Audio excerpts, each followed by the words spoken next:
If you are watching this, it's likely that you share the sentiment of this video that, in fact, most shows have bad endings. And we will discuss why that is, but first a quick disclaimer. I will mostly be talking about Game of Thrones, but also about different series, books, anime and manga, but don't worry, there won't be any spoilers for any of these franchises, so you can watch this video knowing you will be safe from spoilers. Now, going back to the topic at hand, it's not only Game of Thrones that disappointed a lot of fans with the way the show's plot developed. In fact, I just made a video about a popular manga and anime franchise, Shokugeki no Soma, aka Food Wars, in which I also talk about how a lot of the fanbase of this manga has been disappointed with the latest arc of the manga. And in my experience, this is more the norm rather than the exception. It's also happening with 7 Deadly Sins, another popular manga and anime franchise, and it happened with some of the biggest manga like Naruto and Bleach. In fact, I'll say that it happens to 90% of franchises with a long established fanbase. So, let me tell you why I think this happens more often than not. Let me tell you why endings always suck. To understand why it is that most television shows, anime, manga, or most forms of serialized entertainment tend to not have great endings, we have to go back to the beginnings. Return to what made those serialized forms of entertainment so special for us. So let's go back to something that I assume most people will be familiar with, which if you click on this video and you saw its thumbnail, it's probably Game of Thrones. So, at the beginning of the series, we were introduced to the main cast of characters, and at the end of Season 1 we were all surprised with the shocking turn of events. We all know what I am talking about. As I said, this will be a spoiler-free video for everything I talk about. But let's just say, a lot of us viewers were given a huge surprise in the last couple of episodes of Game of Thrones Season 1. Season 2 was kind of a bridge between the developments of the first season and what will happen in Season 3. And then Season 3, wow, just wow, and then Season 4 elevated the stakes even higher. But then, something happened. I don't know if I'm the only one, but the next seasons of Game of Thrones, at least to me, felt weaker. And here is where I will talk about the first reason I think a lot of properties lose their steam. Think about this logically. In order for a franchise to succeed first, it has to be approved and actually get made, right? Then the first season starts, and if it's not cancelled, it continues, right? But why did it continue in the first place? It's because the first season was good. It made you interested and invested in the characters. It's very likely that the first to mid part of a series is what got you hooked. In most cases, the best parts of a series is the beginning to the middle. It takes a couple of seasons for a TV show to get really big. For example, Breaking Bad got really big after 4 seasons. But Breaking Bad had a great ending. Sadly, not every show can be Breaking Bad. Contrary to Breaking Bad, let's talk about another very popular anime series, Bleach. If you have watched or read Bleach, I'm pretty confident you will agree with me that the best arcs of the series were from the beginning to the Soul Society arc. The same could be said about Naruto, which arguably peaked during Volume 40, which was the Pain arc. Dragon Ball's Namek saga is pretty much the halfway of the series. This is almost consistent in every manga I have read, and I'm going to explain you why. Also, don't worry, if you don't watch anime or read manga, I'm pretty sure you will find my explanation interesting anyway, and it works for TV shows too. So let's continue. Basically, most anime are adapted from a manga, which is a Japanese comic book. So in order for an anime to be produced, the manga has to be popular in the first place. So obviously, a Japanese publisher knows that a title is popular because of its sales, right? Seems like a good metric to go by. Well, yes, but they also have a ranking system. And some publishers, like the leading manga publisher Weekly Shonen Jump, home of the most popular manga properties, it takes their ranking system really seriously. I don't want to bore you with graphs and statistics, but let me just say that the survival rate for a manga in this particular manga magazine is pretty low. In fact, most manga get cancelled only after less than half a year. That's around 20 chapters, If the first 20 chapters of the manga don't captivate an audience, the manga is gonna be cancelled. Only the best manga survive, and even then there is no guarantee your title will ever be adapted into an anime. So only the best of the best get an anime adaptation. This is a genius processing filter because it takes the reader's votes into consideration, and compared to the American TV model show where mostly the big corporations decide what actually gets made, I think it's more fair. Keep this processing filter in mind because that's a key concept to understand my theory behind endings never being good. That the best parts of a story are usually going to be the first two middle parts of the story. The first arcs are good because those episodes are what made us interested in the series in the first place. If those first episodes hadn't been good, well, the series would have been cancelled or probably wouldn't have existed in the first place. But then, what about the middle parts of the story? Why are they good? Well, they are good because as the story progresses and the tension builds, a lot of the stories deal with some of the most intense arcs in the middle of the stories. That way you keep your audience engaged and convince management that the show needs to get a new season. The problem is, it's kind of difficult to maintain quality for a long time, and more specifically, it's hard to maintain the tension build for a long period of time. So what a lot of shows and anime do is they deal with arcs, and usually every arc has a main objective or a main villain. I would say it's impossible to maintain the tension when the hero of the story finally defeats the bad guy of the arc. The main conflict ended, the bad guy was just defeated, there isn't any more tension. The problem is that the show must continue. And then they introduce another bad guy or a new objective, trying to build the tension from the start again. And sometimes it works, like in the case of Breaking Bad, but sometimes it doesn't, like in the case of Bleach. Let me give you a good example of this with a very popular anime, Death Note. If you had seen the show, you know what I'm talking about. After a certain character is dealt with, the series kinda lost its strength. The second part of the series just isn't as good as the first. I think most people would agree with me. But a show where this worked was Dragon Ball Z. I'm specifically talking about the Saiyan arc, you know, the whole Goku vs Vegeta fight. It was awesome, and then you have the Namek arc, where Frieza is introduced, and in retrospective you kinda understand Vegeta's actions. And we see how he was basically a puppet to the puppet master that is Frieza. So, in some cases, the tension can be rebuilt from the beginning by starting a new arc and presenting the audience with a new bad guy, but in most cases it probably won't be as good. Anyway, going back to Game of Thrones, Thrones is a very particular show because it doesn't really have a main bad guy. Okay, I guess the big bad guy to beat is the Walkers, but aside from that, there are multiple bad guys for the heroes to beat. The show had a constant supply of bad guys instead of one final boss of the arc like a lot of other shows. Anyway, let's continue with the third reason why I think endings always suck. Previously we were discussing how season 1 through 4 of Game of Thrones were simply amazing, but it was around this time that D&D were running out of material to adapt. They had pretty much adapted the entire arcs of a lot of main characters in the show, and this has happened countless times. The showrunners ran out of material and had to invent their own plot lines. Running out of material is the next reason in this list, and this is one of the reasons why a lot of shows that are adapted from books or manga tend to lose steam after a couple of seasons.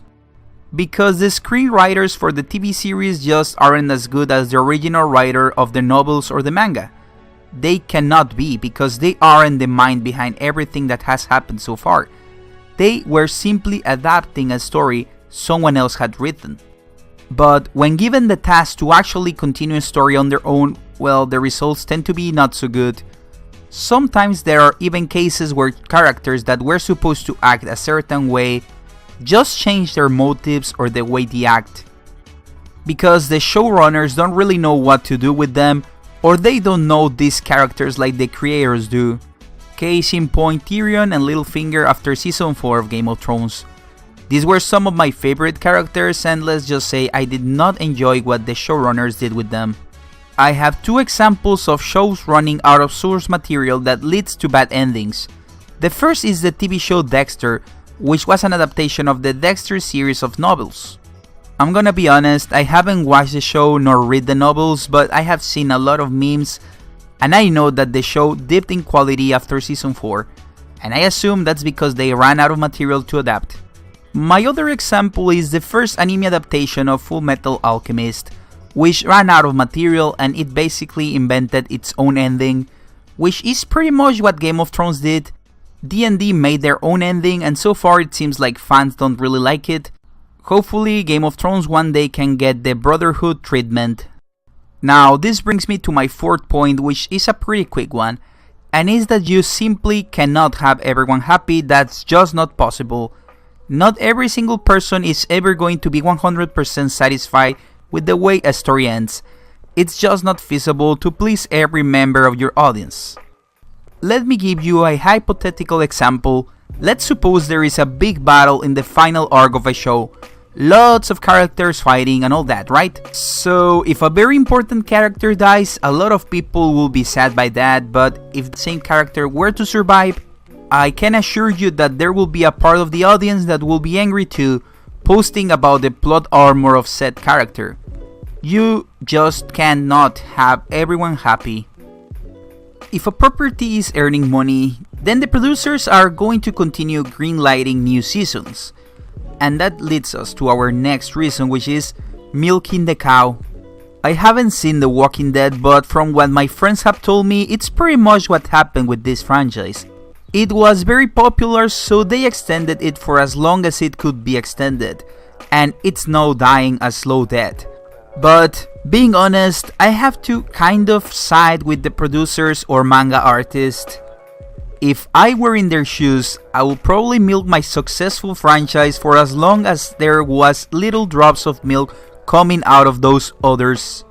It's incredibly difficult to get a successful media franchise running.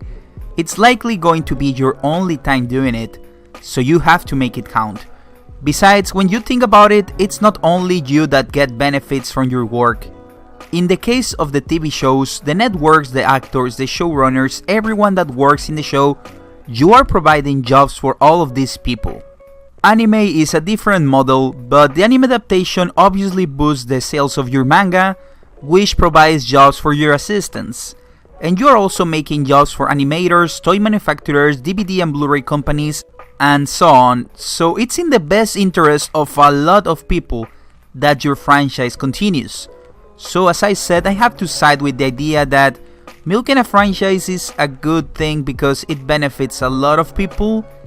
And if the fans still enjoy the product, well, that's a win-win situation for everyone, isn't it? Still, there are some shows that should have finished way before they did, like Bleach. I think it should have ended 20 volumes before it actually ended, but that's a topic for another video, so let's move on. With that reason out of the way, let's see the last reason why I think endings always suck, and it's a big one.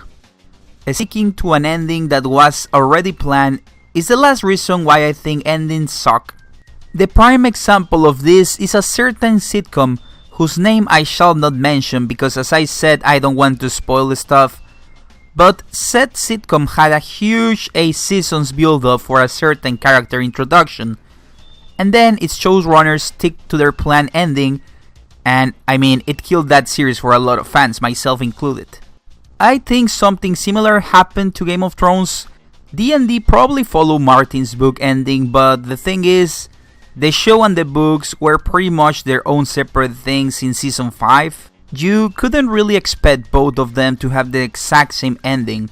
In my opinion, they could have better done what they did if we had had an extra season, or at least a couple more episodes for character build-up. Sure, it would still have felt rushed, but less rushed than what they delivered. Other example of this is Naruto. I just don't understand what happened inside Kishimoto's head when he decided to draw the last couple of Naruto chapters. I get it, maybe he always had that certain ending in his head, but when the journey we as a viewer doesn't align with the ending you had planned as an author, please don't try to force it. An ending should be a natural progression of events. It should feel natural, not rushed or forced. But hey, what do I know, right? I'm not a writer, I haven't made a successful TV show, nor one of the best-selling manga of all time. So what do I know about making good endings, right? I'm just a random dude on the internet ranting about endings. So in the particular case of the Game of Thrones TV series, I can see that this bad ending, or at least very controversial ending we got, is a mixture of two of the reasons I just talked about: the showrunners running out of material to adapt, and also sticking to an ending which feels forced. But at the same time, I can't help but wonder if the real problem is that D&D simply don't want to make the series anymore. This is just an afterthought I had after I had finished writing this. I remember a particular last reason why endings suck. And the last reason, and probably the most humane reason, is that the people involved just don't want to make the story anymore. D&D are the showrunners of Game of Thrones, and HBO said that they were given the budget to make 10 episodes, but they just wanted to move on. They and the cast of Thrones have worked in the show for over 10 years. It's just natural that they want to work on other projects. They want to continue. Also, D&D were given the next trilogy of Star Wars movies, so that might have had something to do with their rush to finish Game of Thrones as soon as possible. Who knows, right? But anyway, going back to my point of people not wanting to continue their stories, I have two examples of very successful manga franchises with similar endings. One is Yu Yu Hakusho by Yoshihiro Togashi, the other one is Dragon Ball by Akira Toriyama. Both mangaka had very successful stories that ran in the before mentioned Weekly Shonen Jump. Both of them were earning amazing salaries, I'm talking millions of dollars every year. And also, both of them wanted to finish their franchises sooner. In fact, Toriyama had wanted to end Dragon Ball for years, but he had been convinced by his editor to keep the manga going. On the other hand, Togashi didn't care. He just finished his manga out of the blue, and when I say out of the blue, I mean it. The ending was unexpected because Togashi had just started a new arc, or at least led us to believe it was the start of a new arc. I can only assume that as a creator or an actor, even if you are paid a ton of money to continue working in the same franchise, it can be taxing and demanding, and at some point you probably want to just move on. But at the same time, I believe that the producers owe it to the fans to deliver the best product they can. And in some cases, for whatever the case is, they fail to deliver, be it for lack of love, milking the product too much, running out of material and inventing their own. That's why endings always suck. Guys and girls listening, that's it for this video. If you enjoyed it, please give it a like, share and subscribe. I'm going to continue making video analysis mostly about anime and manga, but also about games, series and movies I love. Who knows, I'm just starting this channel.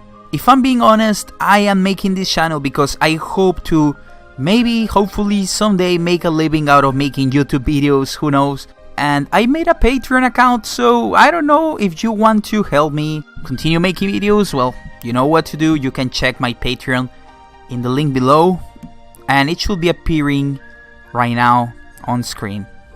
Thank you so much for taking the time to watch this video. If you're still listening, you are amazing. And that being said, thanks for watching and bye.